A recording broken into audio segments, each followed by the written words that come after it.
오늘 말씀의 제목은 기름 부음을 받은 자라는 제목으로 말씀을 나누겠습니다. 우리가 계속해서 사도신경의 내용들을, 그 고백들을 대하고 있습니다. 사도신경은 세 부분으로 되어 있습니다. 삼위 하나님에 대한 고백이니 당연히 세 부분으로 되어 있고, 그래서 처음 고백, 성부 하나님과 하나님의 그 창조하심에 대해서 배웠고, 창조된 우리의 위치가 무엇인가를 말씀을 통해서 2시간에 걸쳐서 배웠습니다.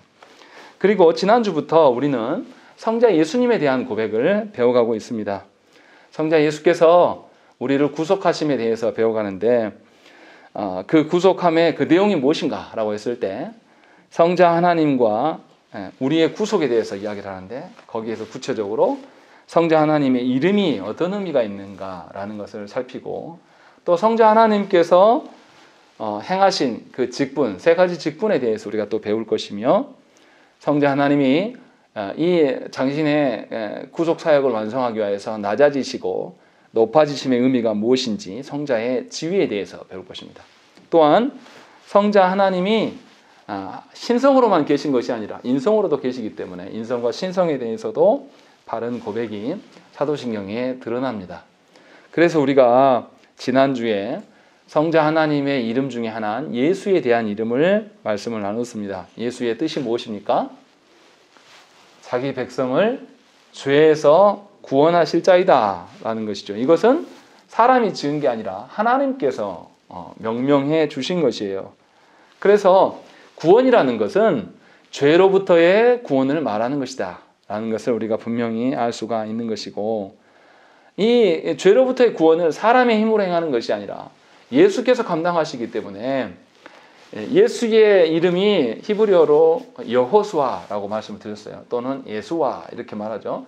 이것이 구약 성경에서 이렇게 불리워진 자들이 있었는데, 모세의 후계자였던 여호수아와 또 포로기에 돌아왔을 때 대제사장 여호수아가 나타납니다. 그 모든 다 그 사람들이 구원에 대해서 이야기를 하고 있고, 그 구원에 대해서 완벽하지 못하지만 그들이 나타났던 것은 누구를 바라보게 하기 위함입니까? 예수 그리스도께서 이 모든 구원이 완성하실 것이다.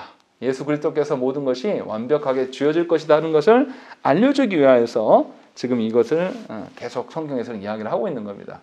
그래서 우리의 구원이라고 이야기할 때 주께서 이루신 구원이라는 것은 죄로부터의 구원이시고, 그로 말미암아서 우리를 하나님을 섬기도록 하시기 위해서 우리를 구원해 놓으신 것입니다. 그래서 주께서 우리 안에 있는 죄책 또 오염의 문제를 주께서 해결해 주십니다. 그래서 모든 택함을 받는 자는 예수 그리스도를 통하지 않고서는 구원의 의미를 잘 몰라요. 그래서 어떤 이들은 하나님이 말씀하시는 구원을 경제적인 구원을 말하는 이들도 있고, 어떤 이들은 육신적인 어떤 질병의 구원, 또 어떤 이들은 관계의 구원을 말하는 분들도 있고, 그러나 주님을 통하지 않고는 이것을 죄로부터의 구원이다 라는 것을 이해하기가 어렵다라는 것이죠. 그래서 모든 택함을 받는 자는 예수 그리스도만을 통한 구원을 이야기를 해야 돼요. 예수를 떠나서 말할 수가 없는 거죠. 그렇기 때문에 교회는 주님이 세우신 주님의 몸된 그리스도의 몸된 교회다 이렇게 말하는 것이, 이 의미에는 구원의 의미뿐만 아니라 우리의 정체성까지도 포함되어 있는 것입니다. 그래서 그리스도가 누구시며 그리스도께서 행하신 구원에 대한 의미를 잘 이해하지 못하면 주님이 다스리시는 그 방식으로 교회 안에 서 있는 것이 아니라 세상의 가치를 교회 안에 끌고 들어와서 오염과 교회를 무너뜨리는 일에 설 수밖에 없다라는 것이죠. 그래서 분명하게 이것이 창조하고도 연결이 됩니다. 하나님께서 우리를 창조하시고 어떤 지위에 두셨습니까? 하나님께서 창조하시고 모든 피조 세계를 다스리는 권한에 우리 사람을 두셨습니다. 이 다스림이라는 것은 우리가 계획하고 우리가 원하는 대로 세워가는 것이 아니에요. 군림하고 그 위에서 뭔가 권세를 누리는 다스림이 아니란 말이죠. 분명하게 하나님의 다스림의 연장 가운데 서 있는 거예요. 그래서 하나님께서는 아담에게 생육하고 번성하라, 그렇게 해서 모든 피조 세계가 하나님의 영광으로 충만해질 수 있도록 그의 하나님의 형상으로 지어짐이 그래서 그 안에 드러난 것입니다. 그렇게 해서 우리를 부르셨어요. 그런데 범죄함으로 말미암아 우리가 하나님과 단절되었기 때문에 우리의 위치를 찾을 수가 없었어요. 그러나 예수로 말미암아서 우리가 위치를 다시 찾았기 때문에 우리는 창조 질서 가운데 다시 회복된 자리로 나아가야 되는 겁니다. 세상 사람들은 권세진 자를 정복하고 사람들을 굴종시키는 방법으로 나간다라면 예수 믿는 자가 리더자에 올랐을 때는 어떻게 해야 됩니까?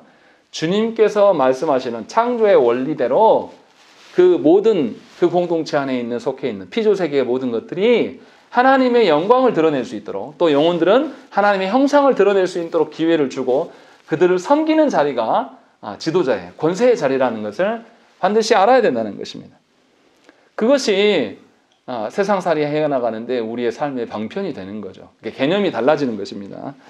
그래서 그리스도를 떠난 상태에서의 어떤 선행들, 그리스도를 떠난 상태의 어떤 아름다움들, 그리스도를 떠난 상태에서의 어떤 권세, 높아짐, 이런 것들은 오히려 무서운 무기가 될 수가 있는 것입니다. 그래서 어떻습니까? 역사를 살펴봐도 권력 앞에 부자지간이 있습니까? 아니, 없어요. 권력 앞에 왜 사도세자가 뒤지에 갇혀서 죽겠습니까? 그게 권력욕이거든요. 아들도 필요 없어요. 자기 마음에 자기의 원하는 기준에 서지 못하면 죽이거든요. 이것이 세상이 말하는 권세예요. 그런데 하나님이 말씀하시는 권세는 이것을 그리스도를 떠나서 존재할 수 없기 때문에 그래서 우리가 분명하게 그리스도를 통하여서만 우리가 구원을 이야기할 수 있고 그리스도를 통하여서만 창조 질서 가운데 다스림 가운데 설 수가 있는 것이다 라는 것을 우리가 지난주에 말씀드렸어요. 그래서 우리의 유일한 중보자는 누구라고요? 오직 그냥 예수 그리스도가 아니라 오직 예수 그리스도밖에 없다라는 것을 강조했었습니다. 그리고 이제 오늘 31문과 32문에서는 설교의 제목처럼 기름 부음을 받은 자에 대한 것입니다. 기름 부음을 받은 자가 한 단어로 뭡니까? 기름 부음을 받은 자. 이건 뜻이고요. 이 이름이 뭐죠? 거기 31문에 나왔지 않습니까? 그리스도라고 되어 있습니다. 그리스도를 기름 부음 받은 자라고 되어 있습니다. 이건 헬라어고요. 히브리어는 뭡니까? 메시아라는 뜻이에요. 그러니까 메시아나 그리스도나 기름 부음 받은 자나 다 똑같은 이야기예요. 다 같은 이름입니다. 그러면 구약에서 기름 부을 때 어떻게 하는 것이냐라는 것이에요. 기름 부을 때 어쩔 때 기름 부었습니까? 그 사람을 뭔가 어떤 자리에, 직책에 또 아니면 어떤 업에 무엇인가를 승인해 줄 때 이럴 때 기름 부음을 하는 것입니다. 그래서 기름 부음은 누가 해주는 것입니까? 사람이 사람한테 합니까? 하나님께서 사람에게 무엇인가를 부여할 때에 기름 붓는다라고 표현하는 것입니다. 그래서 직분이라고 할 때 직분은 누가 임명하시는 것이죠?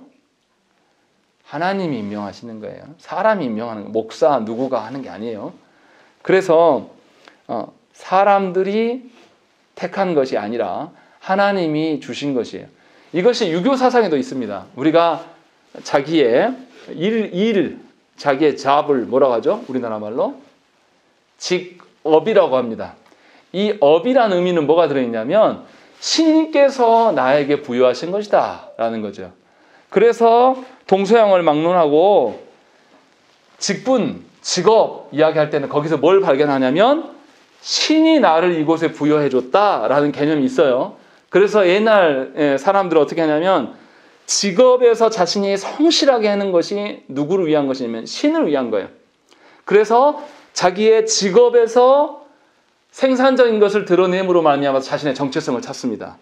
이렇게 직업의식을 가진 사람은 자기 직업 앞에 어떻게 하겠습니까? 부조리하고 불량하게 할 수가 없어요. 신이 바라보고 있기 때문에. 이것이 동서양을 망라하고 고대 사람들한테는 다 갖고 있었어요. 그래서 업이라고 한 거예요. 그래서 지금 현대인들하고 의미가 달라요. 현대인들은 어떻습니까? 직업을 천부께서 나에게 주신 것이다라는 개념이 없어요. 우리는 직업 어떻게 발견합니까? 다인아, 나중에 어떤 직업을 갖고 싶어? 아직 없어요. 그냥 돈만 벌면 되는 거죠. 현대인들이. 다인이 너한테 그런 거 아니야. 현대인들이 생각하는 직업의 세계라는 것은 그 일을 통하여서 자신의 정체성을 발견하고 신께서 나에게 부여하신 것을 발견하려고 하는 의지가 전혀 없습니다. 그냥 그래서 직업이라고 안 불러요. 우리는 뭐라고 합니까? 직장에 다닌다라고 개념이 달라졌어요. 그래서 그곳 안에서 하나님의 어떠하심을 보지 못합니다. 하나님의 어떠하심을 구해내기 위한 직장이 아니에요. 현대인들은 돈을 위한 직장이 되는 겁니다. 그래서 직장생활을 어떻게 합니까? 견뎌요. 직장생활 해나가면서 견디고 그냥 이 시간만 빨리 가라. 나는 월급 때 되면 월급을 받겠노라. 라는 마음으로 서 있는 거죠. 그러니까 현대인들과 고대인들의 차이가 뭡니까? 현대인들은 직업에서 하나님과의 어떠하심을 발견하지 못해요. 그런데 옛날 사람들은 직업 안에서 꼭 하나님이 아니라도 신적인 어떠함을 거기서 발견하려고 애를 씁니다. 그러니까 장인 정신이 현대인들이 더 있겠습니까? 고대인들이 더 있겠어요? 당연히 신 앞에서 행동하는 사람들이 훨씬 더 그 직업에 대한 어떤 관념들이 생기는 거죠. 직분의 개념이 바로 이거라는 거죠. 직분은 하나님께서 우리를 세워놓으신 거예요. 그래서 마음대로 못 바꿔요. 하나님이 임명하시면 그것 앞에서 하나님이 나를 어떻게 발견하시고 바라보시고 내가 하나님 앞에서 어떻게 드러내야 될 것인가를 고민하면서 그 일을 하는 겁니다. 그런데 현대인들의 생각에서 직장은 어떻습니까? 누가 결정해요? 내가 결정하는 거거든요. 내가 결정해서 마음에 안 들으면 어떻게 합니까? 때려치면 그만이에요. 이런 식으로 살아간다는 거죠. 그래서 삶의 어떠함 속에서 정직함이 사라졌습니다. 직업을 가진 사람들 중에서 우리 우리 대한민국 사회에서 사명의식 가진 직업인이 누가 있습니까? 없어요. 어떻게 해서든지 돈만 벌면 돼요. 그래서 사기도 치고. 그래서 어떻습니까? 부동산이 왜 널뛰게 하는지 아세요? 사람들한테 소명의식이나 하나님이 주시는 직업관이 그들에게 없어요.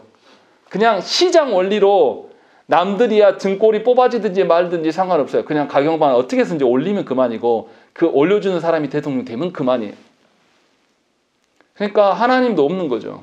부동산에서 뭔가를 하려고 하는 사람들의 특징은 하나님 상정하지 않습니다. 놀라운 거 아세요? 광주의 부동산 제일 비싼 데가 어딥니까? 네. 봉선동에서 윤석열 씨를 몇 프로 지지하는지 아십니까? 38% 지지했습니다. 최고예요. 네. 이것이 그들의 정신 상태를 보여주는 겁니다. 네. 하나님 앞에서의 우리의 존재됨인가를 찾지 않아요. 그냥 자기가 정할 수 있다라고 보는 거죠. 이런 관점에서 그리스도의 삼중직을 이야기해봤자 의미가 없는 겁니다. 왜냐하면 하나님께서 주신 직분 앞에서 하나님의 어떠함을 발견하려고 하는 의지가 없는 자들에게 그리스도의 삼중직을 말해봤자 이 사람들 무슨 의미인지를 알 수가 없는 거죠. 그래서 분명하게 먼저 우리가 기억해야 될 것은 하나님께서 나를 직분으로 또 직업의 자리로 부르신 것을 통해서 우리는 나를 부각한 것이 아니라 누구를 부각해야 됩니까? 삼위 하나님의 어떠하심을 부각하는 자리로서의 직장이 되어야 한다는 것입니다.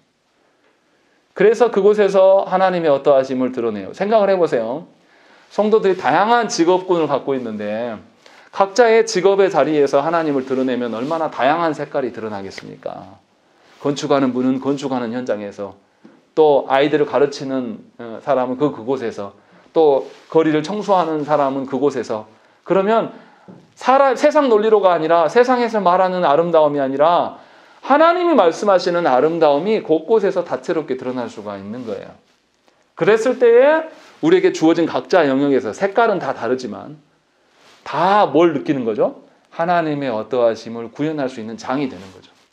그것이 하나님께서 우리에게 주신 직분이에요. 그런데 구약의 직분도 이런 맥락으로 서 있는 것입니다.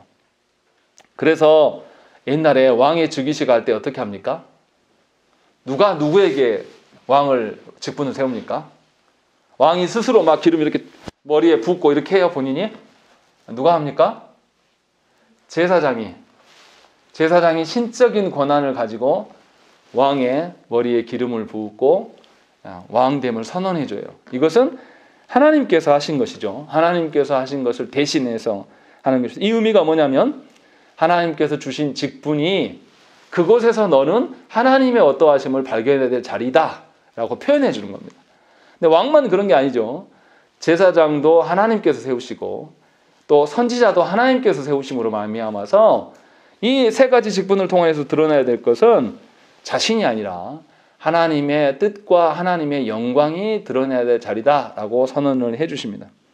그렇기 때문에 기름 부음을 받았다라는 이 의미는 하나님께서 임명하셨음이 먼저 전제돼야 되고, 동시에 자신의 직분의 자격이 아니라 그 자격을 주신 분이 누구예요? 하나님이. 그러니까 그 사람의 어떠함으로 주는 게 아니에요. 우리는 자꾸만 직분자의 자격을 따질 때에 우리는 뭘로 따지려고 합니까?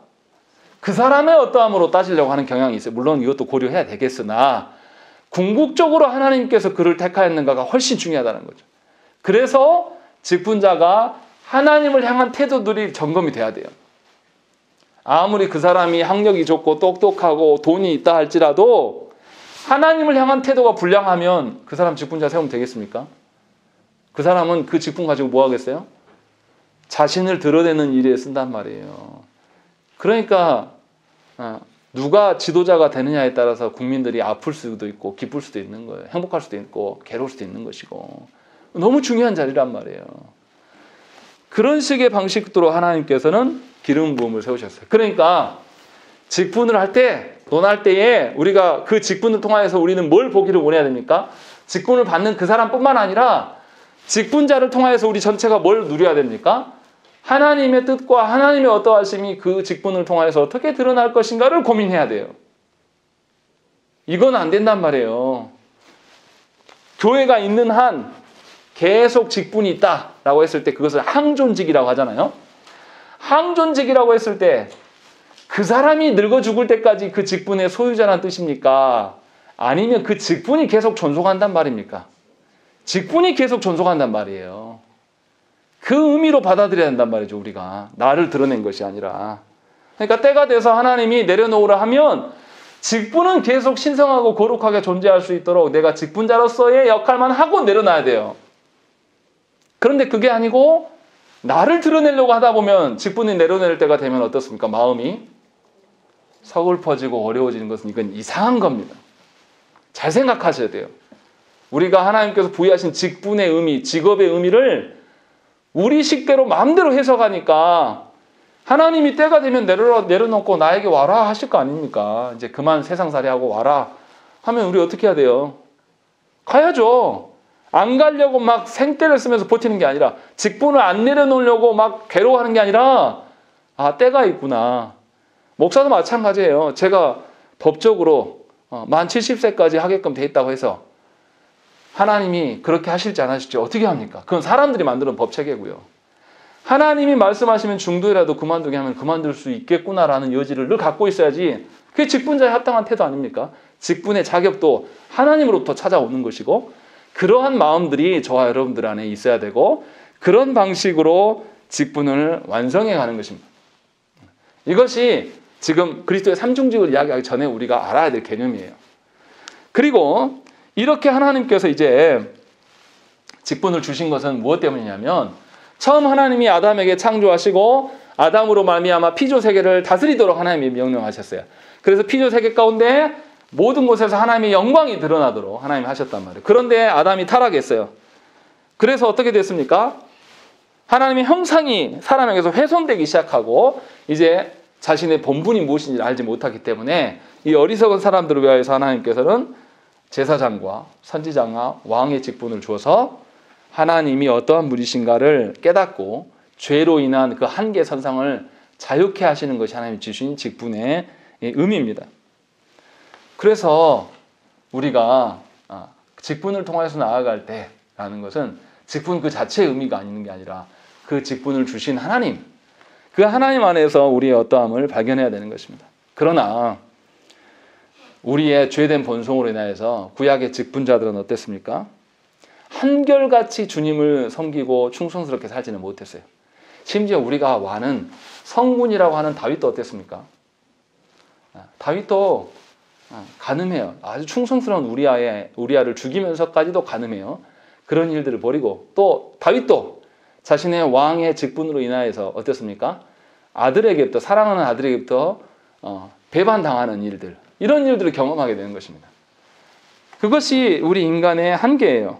그래서 주님이 하나님께서 어떻게 하셨냐면 이 직분의 최종적인 완성자, 이 직분을 모두 다 수령하시기 위하여서 예수 그리스도를 우리에게 보내셨어요. 그리고 주께서 이 모든 직분을 감당해 주심으로 말미암아서 이제 우리에게 맡겨진 것이 아니라 그리스도께서 이 모든 일들을 수행하심으로 말미암아 우리가 하나님 앞에 설 수가 있게 된 것입니다. 그래서 우리는 그리스도 안에서 직분을 발견해야 되고 그리스도 안에서 하나님의 어떠하심을 발견해 나가는 것입니다. 그래서 주님이 뭐라고 그랬냐면 삼중직을 감당하셨던 이 주님이 오셔서 내가 주인이다 라고 말한 적이 한 번도 없어요. 주님은 늘 뭐라고 했습니까? 나는 아버지께서 말씀하여 주신 것만을 말한다 라고 항상 이렇게 고백했어요. 또 자기 자신을 내가 스스로 나를 보내서 왔다 이렇게 말한 적이 없습니다. 항상 아버지께서 나를 보내셨다 라고 이야기를 했어요. 그래서 이렇게 하신 것은 하나님이신 그분이 무엇을 드러내려고, 무엇에 충실하신 것입니까? 삼중직의 이 직분 앞에서 아주 충성스러운 모습들을 계속 보이셨다는 것입니다. 그래서 이 하나님의 삼중직을, 하나님께서 명하신 삼중직을 감당하셨어요. 그러면 이 삼중직을 하나님께서 언제 임명하셨을까라는 거죠. 사람이 되었을까요? 베드로전서의 말씀에 보면 그렇지 않아요. 창세 전부터 미리 예정하셨다라고 말씀하십니다. 그러니까 그리스도의 삼중직이 그리스도로 말미암아 모든 직분이 완성될 것들을 하나님은 이미 예정하셨고 이것이 우리 가운데 이제 역사의 시간 가운데 들어와서 우리 가운데 실현된 것이에요. 이 실현시키기 위해서 주님은 어떻게 하냐면 성육신의 고통을 당하셨어요. 하나님이신 그분이 인성을 입으실 필요가 없는데도 불구하고 우리의 어리석음을 인해서 인성을 입으셨고 하나님의 그 작정 가운데 되어진 일들이라는 것입니다. 그래서 우리에게 하나님의 직분을 감당할 때 어떻게 합니까? 성령께서 기름 부으심으로 말미암아서 역사하신다는 표현을 해요. 성령은 누구를 드러내십니까? 예수 그리스도를 드러내는 분이시거든요. 그래서 그리스도 안에서 직분을 감당하도록. 주님도 그랬죠. 주님도 세례를 받으실 때 어땠습니까? 성령이 비둘기철에 그것에 임했다라는 표현이 나타나고 주님이 성육신할 때도 어땠습니까? 남녀가 성관계를 해서 주님이 태어나셨습니까? 아니잖아요. 성령께서 이 마리아의 태를 빌려서 그곳에서 성령께서 주님을 창조하셨어요. 그로 말미암아서 분명하게 그 일들이 일어나게 된 것입니다. 그래서 분명하게 하나님의 어떠하심이 이 직분 가운데서 하나님께서 친히 완성해 가시는 것을 우리에게 보여주셨습니다. 그래서 신구약 모두에서 주님은 선지자, 제사장, 왕으로서 선언됩니다. 왜냐하면 이 삼중직으로 무엇을 회복하기 위함입니까? 사람을, 타락한 죄인들을 회복하기 위하여서 주님이 삼중직을 부여받으시고 삼중직의 사역들을 수행하셨습니다. 그래서 주님은 선지자로서, 제사장으로서, 왕으로서 순종하시면서 행하셨어요.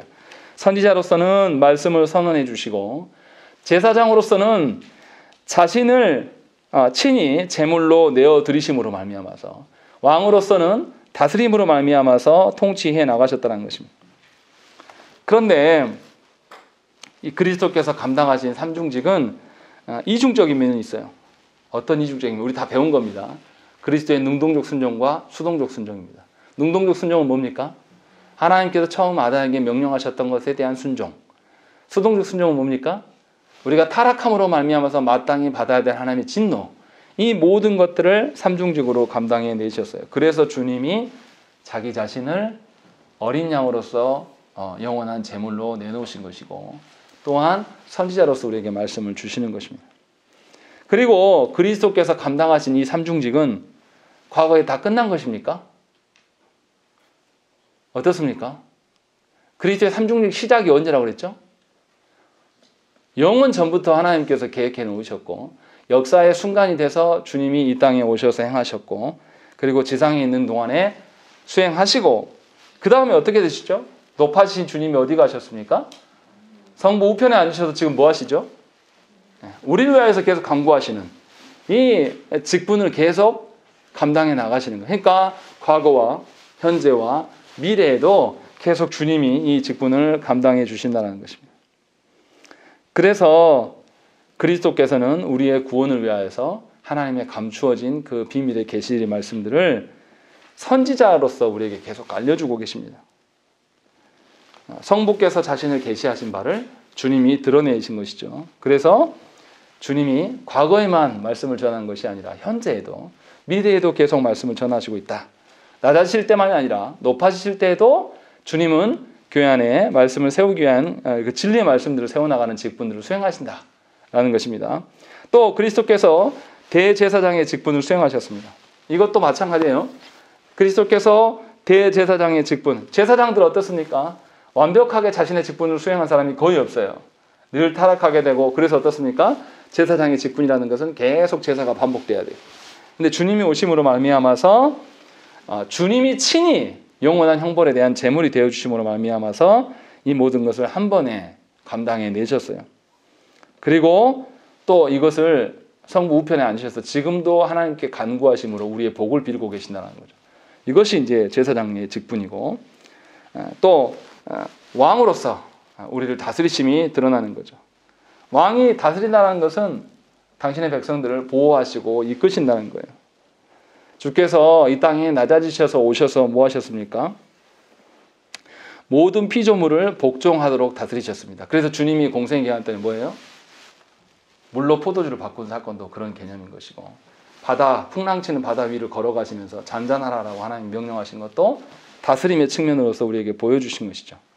그리고 더 중요한 것은 인류의 왕으로서, 인류의 대표자로서 버림을 받고 모욕을 당하심도 왕으로서의 역할이 있다는 거죠. 그래서 모든 만물에 대한 통치권을 주님이 감당해 주신 것이 주님의 사역입니다. 그런데 이제 오해가 생길 수 있습니다. 자, 그러면 주님이 다 하셨네. 주님이 선지자로서, 제사장으로서 왕직을 다 수행하셨기 때문에 우리는 할 필요가 없는 거 아니냐라는 생각들을 이제 오해할 수가 있습니다. 그러니까 무슨 말이냐면, 그리스도께서 완성하신 직분과 우리와 분리시켜서 생각하려고 하는 분들이 있어요. 주님이 다 하셨으니까 나 할 거 없다, 이런 개념으로. 그런데 이것에 대해서 우리가 오해하면 안 돼요. 또 한 가지 오해는 어떤 거냐면, 그리스도께서 이루신 그 직분이 각각 따로따로 노는 것이냐, 각각 분리되어 있는 것이냐, 이런 오해를 할 수도 있습니다. 그런데 이것도 옳지 않아요. 그리스도께서 삼중직을 시행하실 때에 각각 독립적으로 존재하였지만 이것들이 동시적으로 실행되었어요. 그 점이 있다라는 것이죠.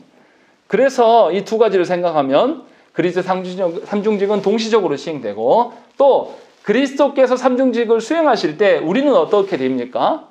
그리스도와 연합된 관계로 서 있어야 돼요.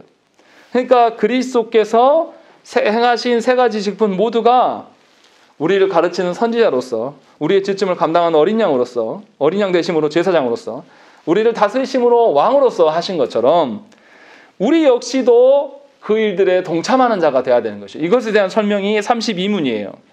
그래서 32문의 질문이 뭐라고 되어 있습니까?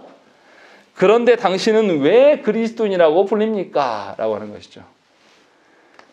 우리가 모든 택함을 받아서 하나님의 자녀를 뭐라고 하냐면 그리스도인이라고 이야기를 합니다. 이렇게 하는 것은 우리가 누구에게 속해 있다는 거죠? 그리스도께 속해 있다는 거죠. 그러니까 그리스도께서 기름 부음을 받았으면 누구도 기름을 받는 거죠? 우리도 그리스도의 그 기름 부음 받음에 동참하는 것이죠. 그래서 모든 신자들이 어떻습니까? 하나님께서 교회에 두시고 직분을 감당케 하셨습니다. 그러니까 하나님께 드려진 존재가 되는 것은 물론이고, 성도 모두가 직분에 충실한 자로 서 있어야 되는 것이 당연한 것입니다. 그리고 그 직분이 우리 때문에 상실될 수가 있습니까? 없습니까? 없어요. 이거 잘 아셔야 됩니다. 우리는 자꾸 오해해요. 내가 뭔가를 잘못해가지고 직분에 훼손을 가할 것이다. 근데 이 직분은 누가 이루신 직분이에요? 그리스도께서 이루신 직분인데 주님께서 이루신 직분이 나로 인해서 훼손된다고요? 말도 안 되는 것이죠. 주님이 이루신 직분이기 때문에 우리는 그 직분에 참여하면서 어떻게 참여해야 됩니까? 감사함으로, 나 같은 것이 주님의 직분에 참여하게 됐구나라는 그런 태도로 갖는 것은 좋지만, 나로 인하여서 이 직분이 제거되거나 어떻게 될 것이다 라는 생각은 큰 오해예요. 이것에서 벗어나야 한다는 것입니다. 왜 그렇습니까? 직분을 임명하실 때 직분의 자격을 누가 명하셨기 때문에. 하나님께서 직분자를 택하시고 그를 세우셨기 때문에 우리가 해야 될 바는 뭡니까? 이 직분이 나랑 상관없습니다. 내 스스로 이 직분을 벗어 던질 수 있습니다. 이럴 수 없다라는 거예요. 하나님께서 합당하게 자격을 부여하셔서 우리를 부르셨기 때문에 직분을 수행해야 될 자는 이제 뭐가 남은 것이죠? 그리스도와 연합된 상태로서. 그리스도와 연합되지 않으면 우리 직분은 고사하고 뭐도 안 돼요? 신자도 아니란 말이죠. 그러니까 신자가 직분을 감당하는 것은 너무 당연한 거예요. 신자가 직분 앞에 서는 것은 다시 자신을 드러내는 것이 아니라 주님이 이루신 선지자로서 제사장으로서의 왕의 직분을 동시에 함께 수행해 가는 자로 서는 것입니다. 그래서 이 직분을 감당하며 살아가는 모든 그리스도의 몸된 성도들은 어떻게 살겠습니까? 그리스도와 연합된 채로 살아가기 때문에 세상의 논리로 살아가지 않아요. 세상의 논리로 누구를 용서하거나 세상의 논리로 누구를 다스리고 그 안에서 정복하고 군림하고 사는 방식이 아니란 말이에요. 세상의 논리로 하나님의 말씀을 곡해할 수도 없는 거예요. 이것이 성도된 자들의 그리스도의 삼중직이 우리에게 직결되는 이야기가 되는 겁니다.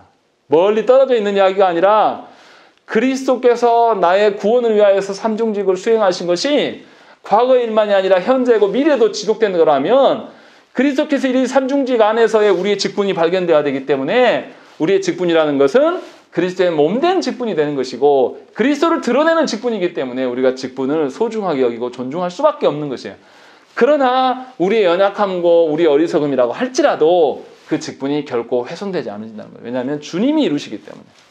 그러한 자리에 우리를 부르신 거예요. 그러니까 직분을 마음대로 남용하는 것에 대해서 하나님께서 용서하시겠습니까? 조국교회 안에 있는 수많은 직분자들이 타락하여서 악한 일을 벌인다고 해서 주님이 이루신 직분이 훼손이 됩니까? 안 된다니까요. 그러나 훼손하고 하나님의 그리스도께서 행하신 바에 대적했던 그 직분자들, 그 존재들을 하나님께서 그냥 두시겠습니까? 결코 그냥 두시지 않아요. 그냥 하나님 알지 못하는 사람들이 지은 죄와 직분자의 죄를 하나님 같게 보시겠습니까? 그렇지 않아요. 직분자들은 자격을 누가 부여하셨습니까? 하나님이 부여하셔서 그들을 직분자로 부르셨단 말이에요. 이걸 다 알고도 직분을 남용해요. 그 사람이 직분자입니까? 그래서 제가 흔한 말로 여러분들에게 말해요. 그가 목사입니까? 라고 말하는 거예요. 그가 장로입니까? 라고 말해요. 왜냐하면 직분이 그러한 것이기 때문에. 그리스도와 연합되어 있는 것이기 때문에 그리스도께서 이루신 삼중직이 바로 우리에게 부여된 그 연장선에 있는 것이기 때문에 그래서 우리가 더 직분을 더 갈망하고 직분을 통해서 뭘 드러내야 되겠습니까? 직분을 통해서 나의 이속을 차리고 내 만족을 위한 것이 아니에요. 직분을 통해서 누가 죽고 부활하셨습니까? 그리스도께서 완성하셨기 때문에 우리는 직분을 통해서 하나님을 더 잘 섬기고 하나님을 갈망하려는 그런 내재된 우리의 마음이 더 발현될 수 있기를 소망함으로 그런 식으로 직분을 서는 것이 너무나 합당한 거예요. 그래서 직분자는 하나님이 부르시는 사명의식이 있어야 되는 것입니다. 세상에 어떠한 사람들에게도 볼 수 없었던 그 사명의식이 그리스도인들에게 드러나야 되는 것이 너무나 당연한 거예요. 내가 조금 위협에 처하고 어리석음에 처해도 어려운 공격자들이 있다 할지라도 내가 무엇은 포기하지 못하는? 주님의 자녀로서의 주님께서 이루신 그 삼중직에 대해서는 포기하지 못하는 자로서 서 있을 수 있어야 한단 말이죠. 그러니까 잘 생각을 해야 돼요. 우리 자녀를 가르칠 때도 혹여나 우리 자녀들 중에 탁월한 자가 나와서 대통령이 된다 할지라도 대통령직을 수행하려고 하다가 그리스도인 됨을 포기해서는 안 된다라는 거예요. 대통령은 길어야 몇 년? 길어야 5년이잖아요. 그런데 하나님의 자녀됨은 영원한 것이기 때문에 그리스도께서 이루신 삼중직은 영원한 것이기 때문에 그렇다는 것입니다.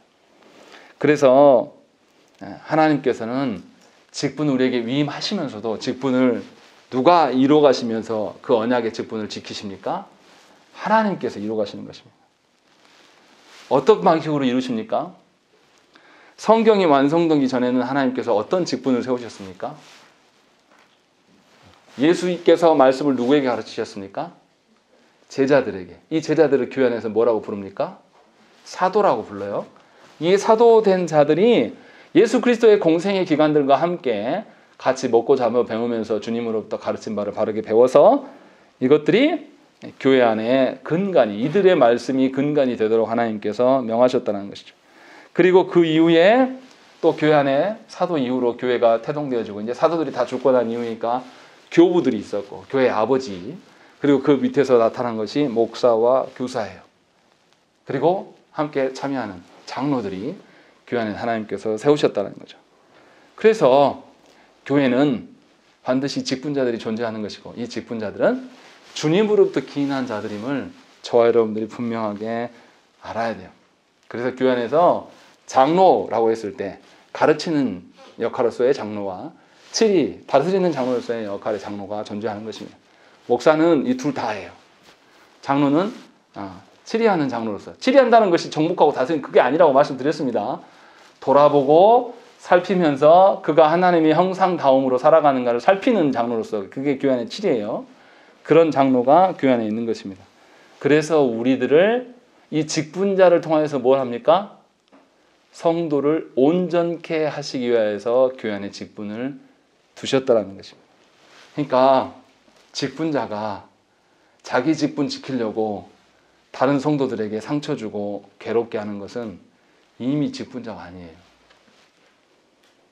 직분자가 자기의 권한을 지키려고 성도들에게 괴롭게 하고 성도들에게 근심되게 만드는 그런 사람은 직분자가 아니고, 그리스도께서 성도들을 온전케 하시기 위해서 삼중직을 이루시기 위해서 이 땅에 오시고 낮아지시고 죽으심의 자리까지도 내려가면서 삼중직을 다 지키셨는데, 이것을 적극적으로 대적하는 일이 되는 것입니다. 그래서 직분자는 하나님을 향한 태도, 하나님께서 세워주실 그 직분에 대한 자격 요건이 주어지는 거예요. 사람이 세우는 게 아니라. 그것을 저와 여러분들이 분명히 알아야 돼요. 그러니까 직분자는 자신 안에 자신의 생각과 자신의 감정과 자신의 의지 모두가 어디에 붙들려 있어야 됩니까? 그리스도께 붙어 있지 않으면 온전할 수가 없어요. 직분자가 교회 안에서 망가지면 교회는 어떻게 됩니까? 전체가 무너지는 것입니다. 그래서 여러분들이 목사를 위해서 기도해야 돼요. 그래서 여러분들이 교회 안에 중직자들을 위해서 기도해야 되는 거예요. 그런데 우리 시대의 직분자들은 사실 참혹할 정도로 형편이 없습니다. 그리스도의 삼중직과 본인이 연계되어 있는지도 잘 모를 거예요. 근데 분명하게 하이델베르크 말씀에서 우리를 하나님께서 얼마나 어여삐 여기시고 교회 속에 속해 있는 성도들을 온전케 하시기 위해서 그리스도를 통하여서 삼중직을 이루셨는가, 그리고 그것이 교회 안에 직분자로 남아있는 것인가를 잘 기억하시고 교회 안에서 합당한 질서 안에 저와 여러분들이 서셔야 됩니다. 그렇지 않으면 의미 없는 채로 살아가는 거예요. 직분자인데 그리스도를 몰라요. 직분자인데 교회를 몰라요. 얼마나 이게 비극입니까? 모르니까 뭐 갖다 끌어오죠? 성경에서 말하는 교회됨과 그리스도의 어떠함을 모르니까 어디서 가져와요? 세상의 것들을, 다 썩어 없어질 것들을 전부 끄집어 온단 말이에요. 성도들을 사랑하는 것도 그리스도로 사랑하지 못하니까 세상에 가져와서 밥은 먹었냐, 어디 식구들은 뭐 없냐, 너 이런 어려움이 없냐, 기도하자, 하나님 믿으면 잘 된다, 고통이 없다, 일이 잘 되고 복돼, 이 소리만 하고 있는 거예요. 교회 안의 직분자들이. 그리스도께서 회복해 놓으신 것 앞에서 뭐 하는 거죠? 세상이 더러운 가치들 갖고 와서 다 덮어버립니다. 그래서 초신자들이 교회에 들어와도 못 봐요, 그거를. 지금 우리가 그런 형국에 있다는 거죠.